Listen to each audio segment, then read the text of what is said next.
entire world's attention is focused on New York City, 3 hours away, in Owego, New York, another tragedy is unfolding.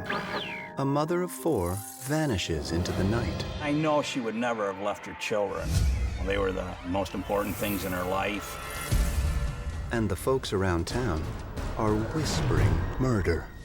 He was the wealthy husband and she was the wife. But nothing is as it seems in this small town. They said somebody else abducted Michelle Harris from the end of the driveway. Did the husband do it? Or is there a murderer amongst them? We had very little physical evidence, and we had a lot of circumstantial evidence. How well do you know your neighbors? What lies behind the white picket fences?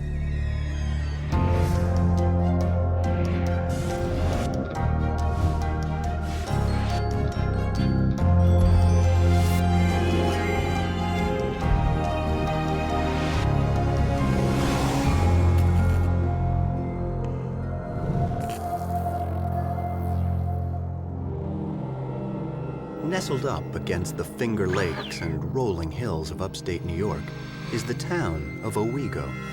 It's a nice place to raise a family. We have good schools, good, healthy living for the most part, and friendly people. It's the kind of homey place that people can never quite seem to leave. A lot of people live here for their entire lives. Basically, everybody knows someone. It's really a 6 degrees of separation thing. So it was only a matter of time before a young Michelle Taylor and Calvin Harris's paths would eventually cross. Growing up in nearby Tioga Center, Michelle Taylor was the apple of her father, Gary Taylor's eye. She was a good daughter, fun-loving. She was everybody's friend and was easy to get along with. She could find some humor in about anything. And his daughter's good looks immediately caught Calvin Harris's attention when Michelle took a job at one of the Harris family's car dealerships. She'd just gotten out of college and got a job at the dealership, and Cal was manager, and she was a cute little girl, and I'm sure he noticed her. And notice her, he did. After a whirlwind romance, he and Michelle made it official. Michelle's sister-in-law, Shannon Taylor, remembers when love was in the air. They really seemed to be so in love. They would look at each other with a way that you just knew they were really happy. They were gonna be together forever. I think they truly loved each other, and I think, it was just like a match made in heaven. The couple settled into a big house on Empire Lake, and 4 children soon followed. Oh, it was perfect. They had their own lake all summer long. We'd have picnics, and they'd fish, jet ski, and swim. It was just incredible. Just an incredible life. But that incredible life abruptly ends on September 11th, 2001, when all eyes are focused on New York City.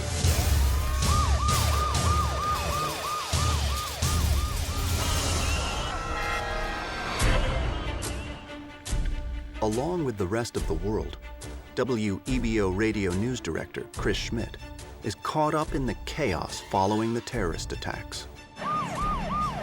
Things were very crazy.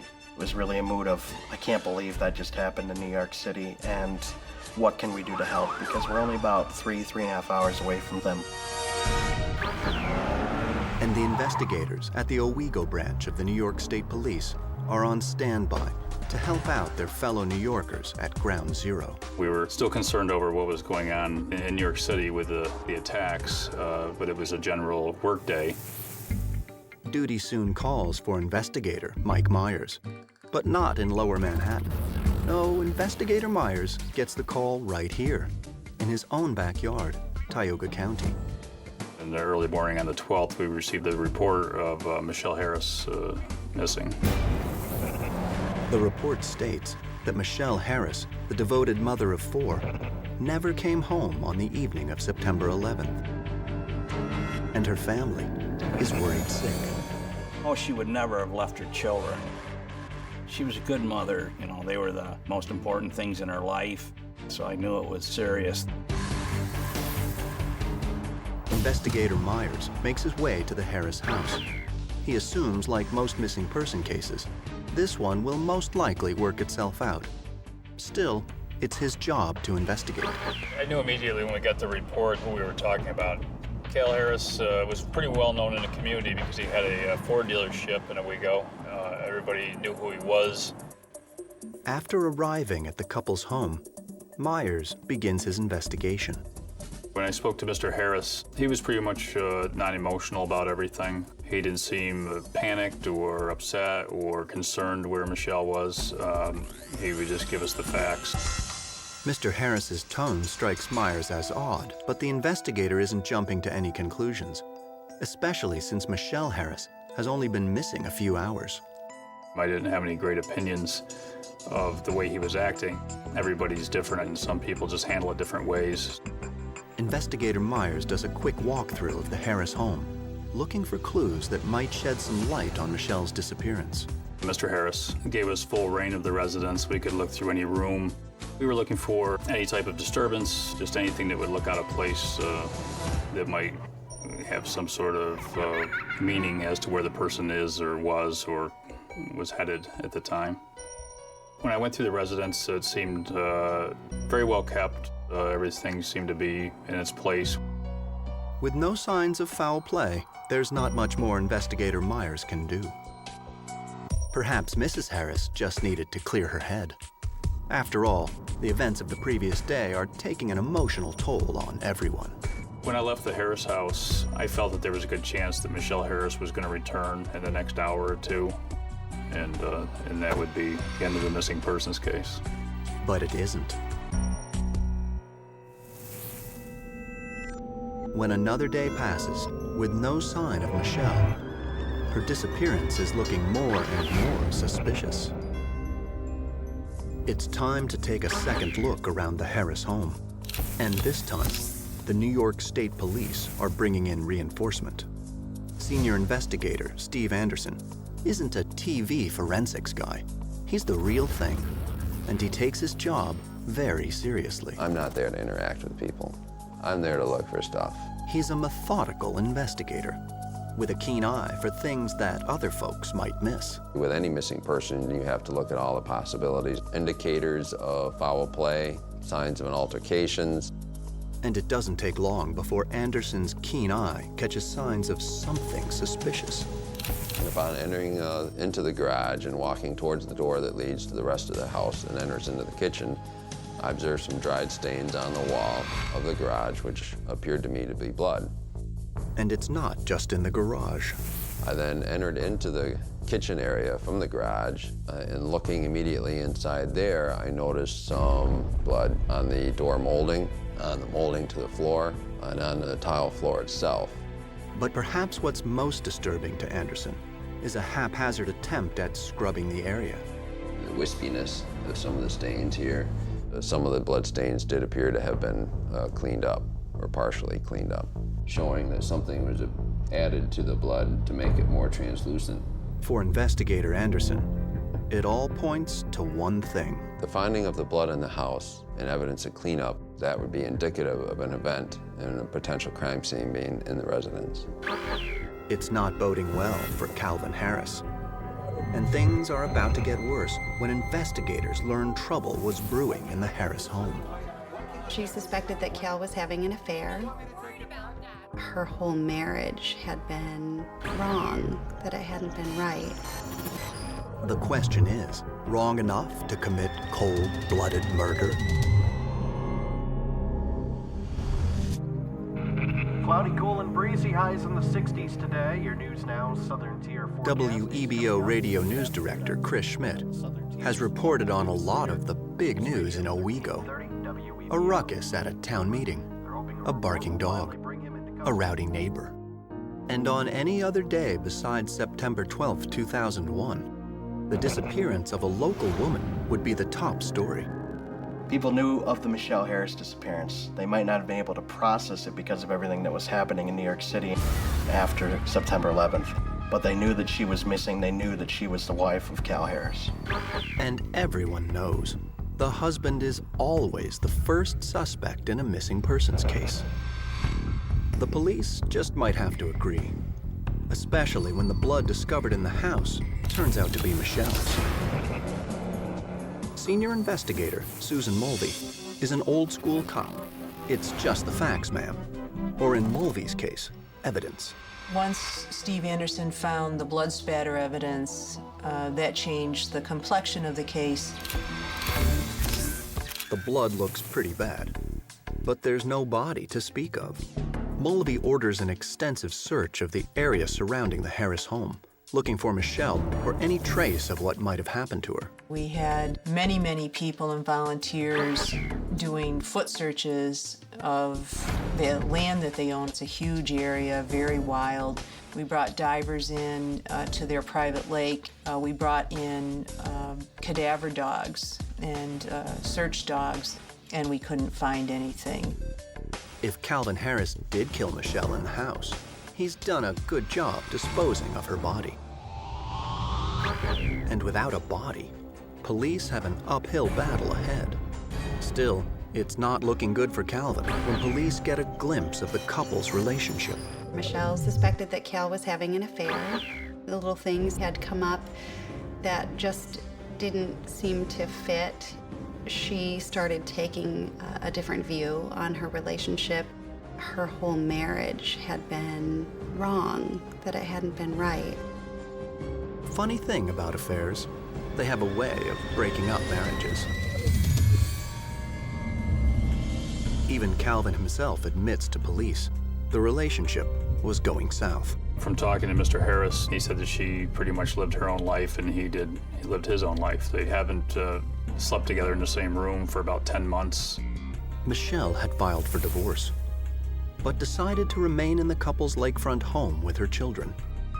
They agreed to share the house and the kids, but not each other's lives. Police theorize perhaps Calvin didn't want to share anymore. It was a frustrating case. We had very little physical evidence, and we had a lot of circumstantial evidence.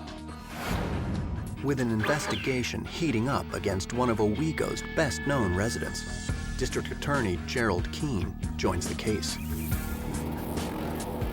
Well, we work very closely with D.A. Keene on everything that we do, but he was a part of the case right from the beginning. With 17 marathons under his belt, D.A. Keene knows what it takes to go the distance. There was no body, there was no murder weapon, there was no confession. All we had was a lot of circumstantial evidence. Of course, it doesn't hurt when some of that evidence is blood. There's no good way for that blood to be deposited there. But investigators are getting ahead of themselves. Calvin Harris can explain away the incriminating blood evidence. Mrs. Harris had a car accident in April of 2001. In the middle of the night, came in holding something to her nose, either a Kleenex or a paper towel or something that was bloody. She had bled in the garage and in the kitchen on her way into the house. It sounds like a pretty convenient explanation, but Calvin Harris has a police report to back it up. Calvin Harris is in the clear, at least for now. What's less clear are Michelle's whereabouts the night she disappeared. We're just going step by step, trying to learn all the information we can about the people involved and what their normal course of business might be. And police soon find out Michelle's normal course of business was working as a waitress across town. She started being a waitress at Lefties down in the village of Waverly to bring in some money for herself. She decided that she needed a job. She figured that with her scheduling as a waitress would work out perfect because then Cal could be home in the evening to be there with the kids. It was a great outlet for her, but more than that, it supplied a financial need. Lefty's owner, Tommy DeLuisio, takes pride in running a wholesome establishment. Lefties is a down-home family place with a personal touch. People came to Lefties because it was basically value received in how they were treated. We had a lot of repeat business. Folks walked in and they knew what table they liked to sit at. They knew their drinks before they ordered. And Michelle Harris was one of DeLuisio's star employees. She did her job above and beyond. She was affable and friendly with my customers, with my staff. If I had 10 of her, I could rule the restaurant world. DeLuisio and his waitstaff are able to fill in some of the investigators' blanks. We learned that on the afternoon of September 11th, she went to work in the afternoon, completed her shift. I think the restaurant closed around 9. She had a drink at the bar with some of the kitchen workers at the restaurant. The last they saw her was in the parking lot. But what they find out next changes everything. They went home, and then she went to her boyfriend's apartment. Boyfriend? Turns out Calvin wasn't the only one involved in an extramarital romance. At the time that Michelle disappeared, she was dating a guy by the name of Brian, and he was the last person to have seen Michelle. We wanted to take a little bit harder look at him and what their relationship was. Could this other man have had other plans for Michelle? When we discovered that information, we were very concerned that this might be an explanation as far as what had happened to Michelle. But that's not the only secret hiding behind closed doors in this town. Some of the employees at Lefties had some unusual backgrounds.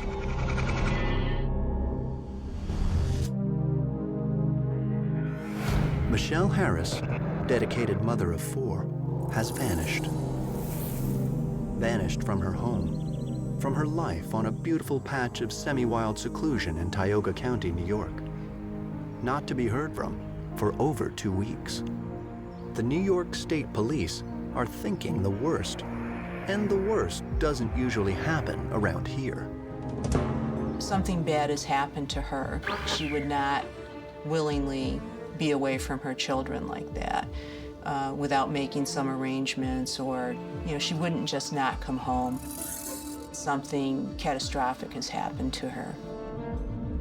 So when senior investigator Susan Mulvey and her no-nonsense team discover Michelle Harris has been getting serious with a man named Brian, his name jumps to the top of the suspect list.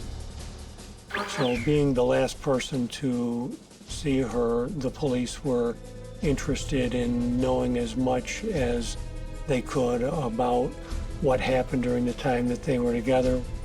The boyfriend insists Michelle was alive and well the last time he saw her. According to Brian, she was there at his apartment for approximately an hour or an hour and a half. They spent that time talking to each other about the events of September 11th. At about 11 o'clock or 11:15, Mrs. Harris left Brian, and that was the last time he saw her. It's a nice story, but can he prove it? He made himself available anytime we wanted to talk to him. He provided DNA samples. After talking to Brian, he rested our suspicions somewhat. Somewhat, but not entirely.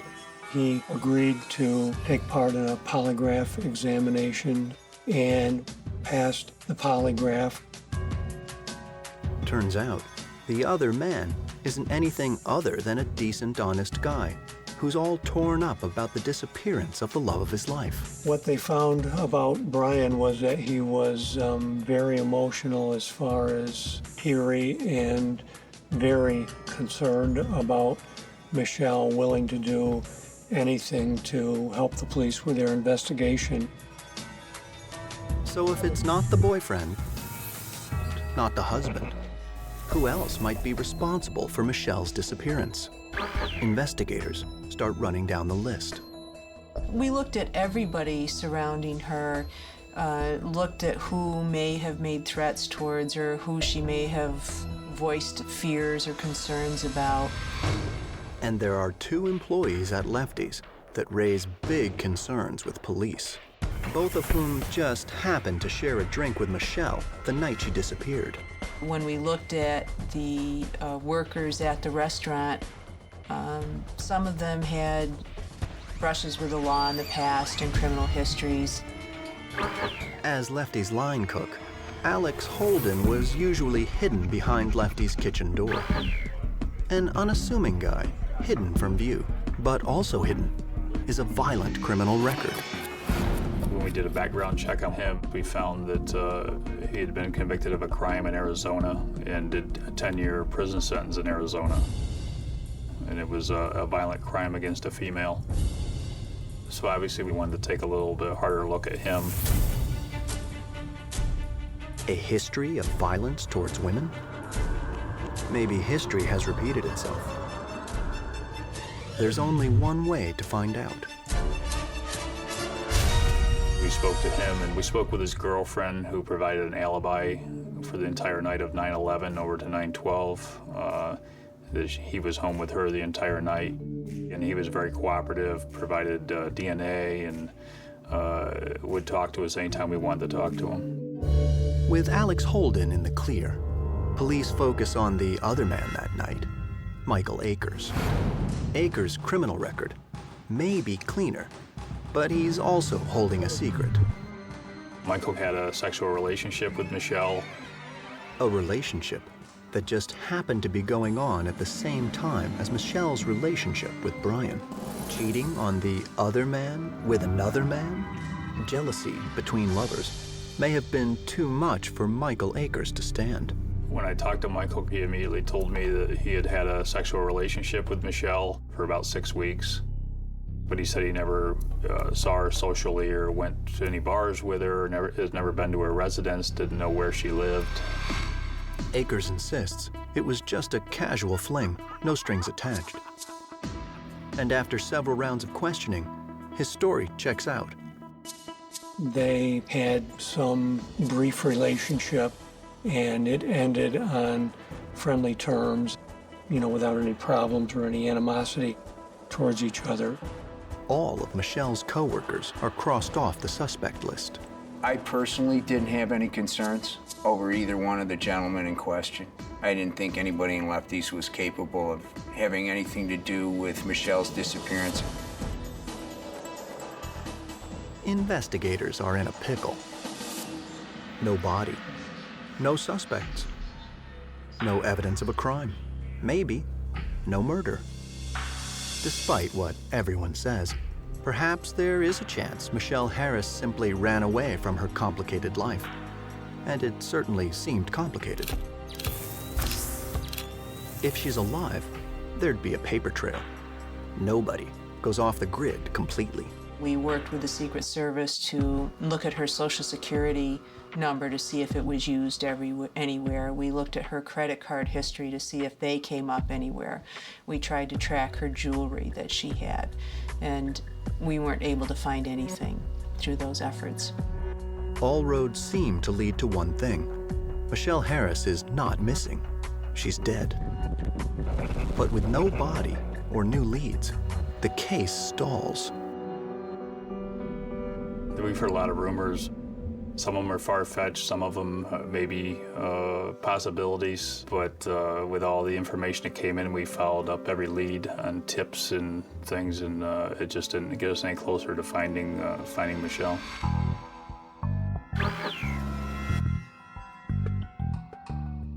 Still, despite the passage of time, Michelle's father desperately clings to hope. From the time that Michelle disappeared, I still kept hoping or thinking that maybe the phone will ring or the door will open and Michelle will walk in. But she doesn't. Almost 2 years pass with no sign of Michelle Harris, dead or alive. So police decide to take a closer look at who just might benefit from her untimely death. We were able to eliminate the extra people in her life. Once you parsed everything else out, what we were left with was Calvin Harris. Problem is, Calvin has had an answer for everything. But police soon uncover one thing he can't talk his way out of. We learned that she was terrified of Calvin due to threats that he had made to her. And that's just the tip of the iceberg. There was a pattern of his treatment of women. The FBI says one man has committed 13 different robberies in the southern tier. As news director, it's WEBO Radio Chris Schmidt's job to wade through all the speculation and innuendo and report the facts. And in the town of Owego, New York, there's no shortage of rumors and innuendo about what happened to Michelle Harris. I think there were some people that from the start believed that Cal had something to do with Michelle's disappearance. And I think that more people started to form that opinion as weeks turned into months, turned into years of no one hearing from her. It's a sentiment that Michelle's family seems to share. The thought that Cal could murder Michelle, I think we just knew there was no other alternative. And after 2 long years, with no sign of Michelle Harris, investigators take a harder look at the one person who might gain from her disappearance, Calvin Harris. There was a divorce that was going on at the time. Like any divorce, Calvin stood to lose at least some of his assets. But when police learn how much, they realize that Calvin Harris has a million reasons to want his wife dead. There was a lot of money at stake. Mr. Harris is a millionaire. She would get a share of all the assets that the Harrises had acquired during the course of their marriage. And Michelle's divorce attorney was determining how much of those assets by demanding an appraisal of Calvin's car dealership. They wanted to find out what these car dealerships were worth, which would have been a huge expense for Mr. Harris, and it would have opened kind of a Pandora's box as far as all of his finances and his business dealings. But it's not just about the money. Like most divorces, Calvin Harris was in jeopardy of losing custody of his kids. Mrs. Harris was represented by a hard-driving attorney that was demanding that Mrs. Harris would receive custody of the children. For the prosecution, it all adds up to a boatload of motive. By killing his wife, he stopped the divorce proceeding. He kept his children. He just regained control of everything. The upcoming divorce looked like it would take a shocking toll on Calvin's life. More shocking, though, is what some of Calvin's old flames have to say. We learned there was a pattern of his treatment of women. There was a girlfriend that he had been physically abusive to when he was in high school. He had been physically abusive to his first wife. He was married for less than a year once before the marriage to Michelle Harris. A man with a temper, on the verge of losing it all. People have been killed for less. And when investigators start putting the screws on Calvin's family, the image of the picture-perfect marriage is shattered forever. Well, we had reached out to talk to his family, his brothers, his sisters-in-law. At first, Calvin's family is reluctant to talk. But finally, Calvin's sister-in-law comes clean with some pretty damning information. Michelle had called her when she was having a fight with Cal at their marital home. And she had locked herself in a closet and was on the phone to the sister-in-law while Cal was racking a shotgun right outside the door. And she was trying to reach out to her sister-in-law for help during that event. But the stories don't stop there. Mr. Harris had made some threats to Michelle. What he had said to her was that he wouldn't need a gun to kill her, that if he did kill her, her body would never be found. It's a lot of circumstantial evidence, but investigators will need more to nail this guy once and for all. So police return to the only physical evidence in the case, the tiny drops of blood found in the Harris home. This wasn't like some murder cases. We had a limited amount of blood, but it wasn't a really bloody crime scene. Calvin explains it away with his accident story. But now D.A. Keene is sure it's just that, a story. What Mr. Harris tried to do was create an incident where Mrs. Harris was bleeding and give that as an explanation for how the blood got into the garage and the kitchen. Blood on the floor, blood on the walls, evidence of a cleanup. It doesn't take a forensics expert to put the pieces together, but it'll take one to prove it. And that's exactly what Steve Anderson does. He believes there's no way that the blood dripped onto any of those surfaces from a bloody nose. Some force had to be applied to the blood to break it up into smaller droplets and for it to be propelled horizontally through the air, striking the vertical surface of the door and of the door molding.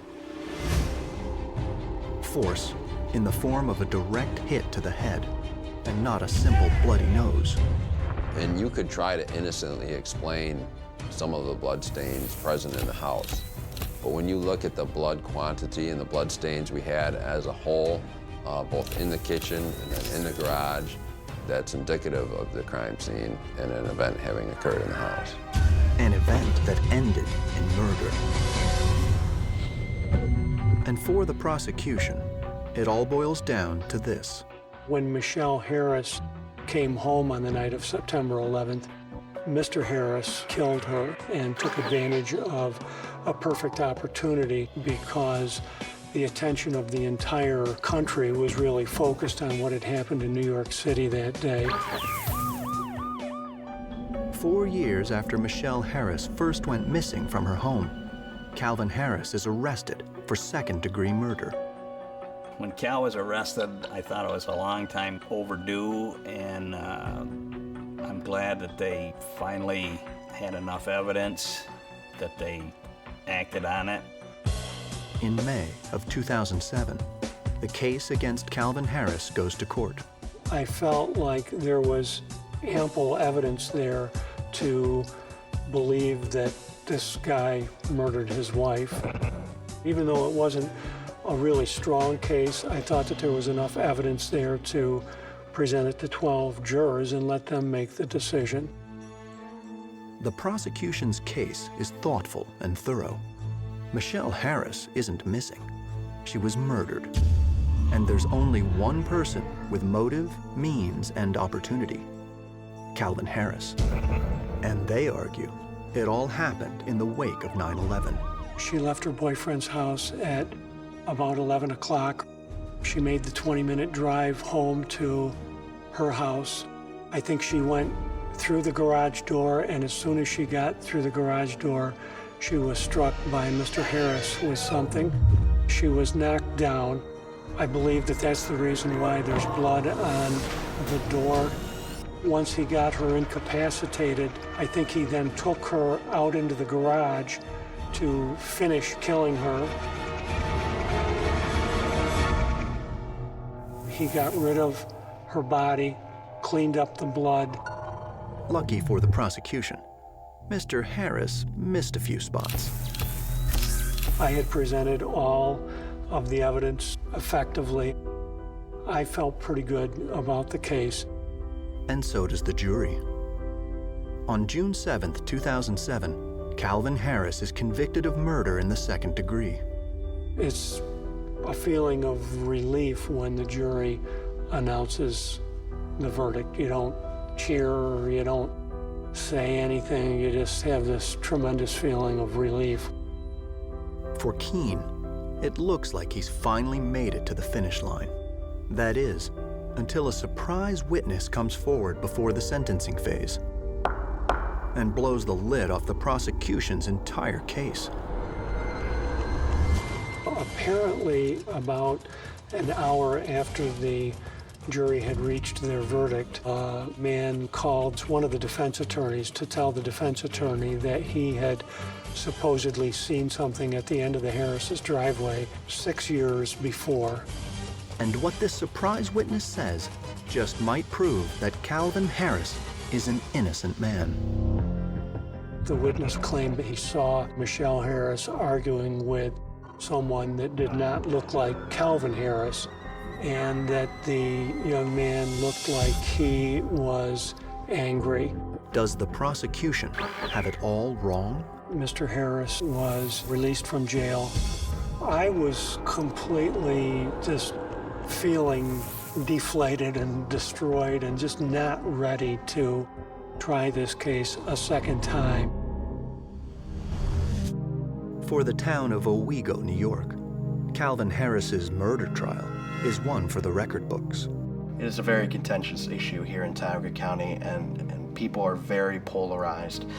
It seems like either you believe that Cal had something to do with Michelle's disappearance, or you believe that he's innocent, and there really isn't a middle ground. And all the hoopla surrounding the trial reminds Lefties owner, Tommy DeLuisio, of something you'd see on TV. Everybody had their own theory. Everybody was watching too much Law and Order. And those theories reach fever pitch when the defense says they have a witness that proves Calvin Harris is wrongly accused. You know, the morning of September 12th of 2001, the witness claimed that he was hauling a load of hay down the road and past the end of the Harris's driveway, and that he saw Michelle Harris arguing with someone that did not look like Calvin Harris. He said that he could tell that Michelle Harris was upset and that the young man looked like he was angry. This sighting suggests this mystery man might be the real perpetrator. So the defense's argument was somebody else abducted Michelle Harris from the end of the driveway. That's why her body was never found. But D.A. Keene isn't buying it. Mr. Harris is the only feasible, logical, likely person responsible for Mrs. Harris's death.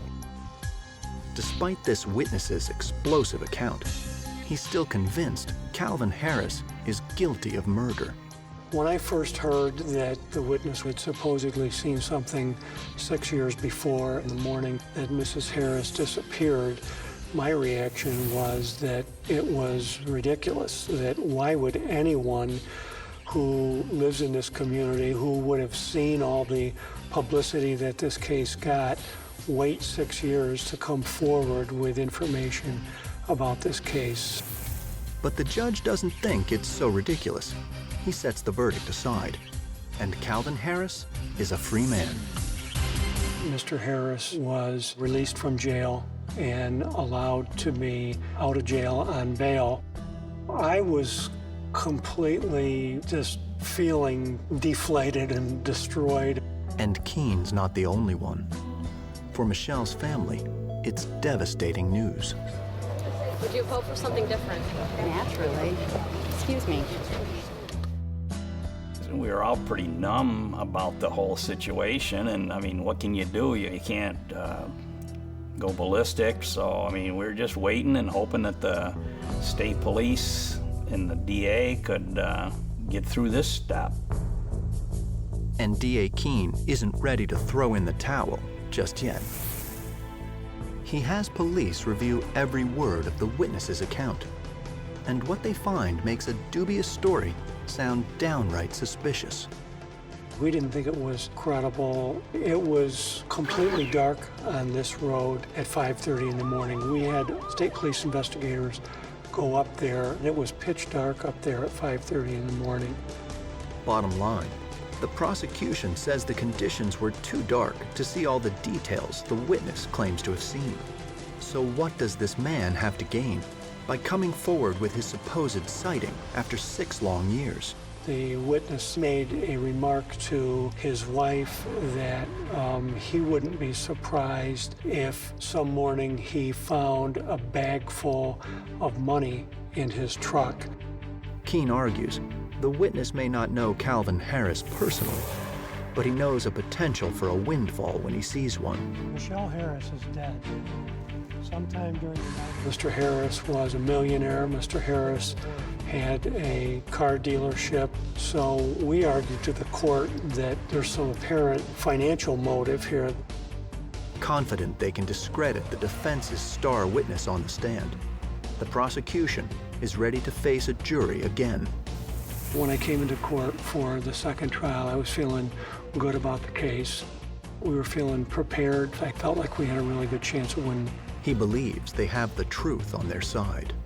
Our case did not change much between the first trial and the second trial. The evidence is the same, only this time, Keene's prepared to show that the witness's story has more holes than a slice of Swiss cheese. I thought that the witness was completely destroyed as far as any credibility with the jury by the cross-examination that we were able to do on him. It's looking promising, but it's still far from a slam dunk. And the residents attending the trial are split down the middle. I think you could sense the tension in the courtroom between the Harris family, who didn't think Cal did anything wrong, to the Taylor family and the friends of the Taylors, who believed that Cal had something to do with Michelle's disappearance.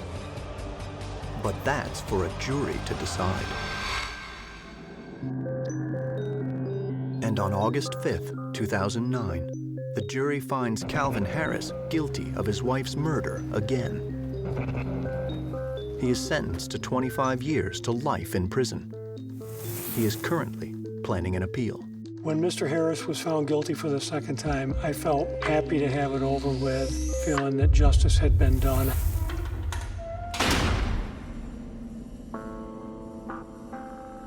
For Michelle's family, they're pleased with the verdict, but there's something missing. Answers. We still live in this limbo of not knowing what happened and not knowing where she is. So there's no satisfaction.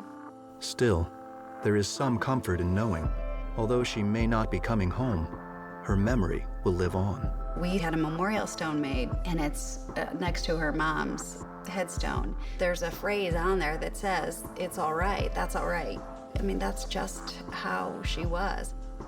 You know, she just didn't get upset about things. I mean, things did not rile her. She was the one that made everything okay.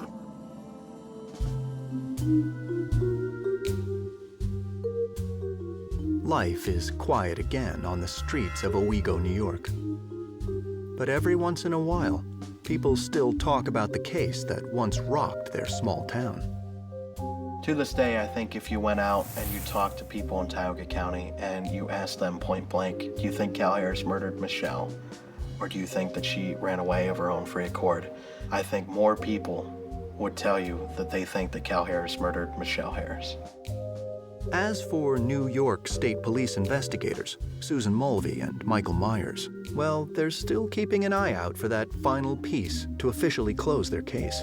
We always will have the case open to look for Michelle or any evidence that would lead us towards where she is buried or where she was disposed of. So that's always ongoing.